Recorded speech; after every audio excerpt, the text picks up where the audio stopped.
addition and subtraction rule.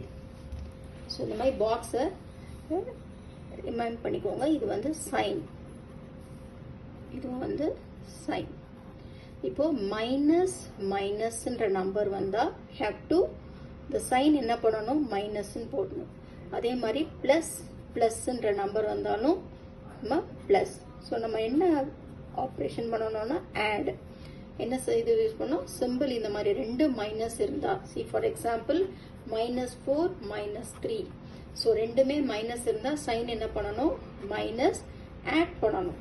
அப்போ 4 + 3 7. அதே மாதிரி +4 + 3 ரெண்டுமே ப்ளஸ்ஸாக இருந்தால் என்ன சைன் பண்ணும், ப்ளஸ். என்னது ஆட் பண்ணணும் 7.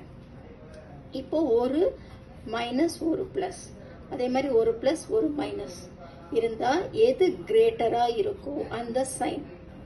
இதில் சப்ராக்ட்.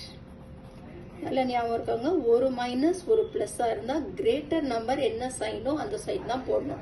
சப்போஸ் -4 + 3 = -4 + 3 = இது என்ன பண்ணணும், சப்ராக்ட் பண்ணணும். சப்ராக்ட் பண்ணும்போது ஃபர்ஸ்ட் சப்ராக்ட் பண்ணிடுங்க. எது கிரேட்டர் சைனு, மைனஸ். -4 தான் கிரேட்டர் நம்பர், அதோட சைன் என்னது, மைனஸ். ஸோ நெக்ஸ்ட் வந்து பாருங்க 4 - 3. ஸோ ஒரு ப்ளஸ் ஒரு மைனஸ், ஒரு ப்ளஸ் ஒரு மைனஸ் இருந்தால் என்ன பண்ணணும், நம்ம சப்ராக்ட் பண்ணணும் ஃபர்ஸ்ட்.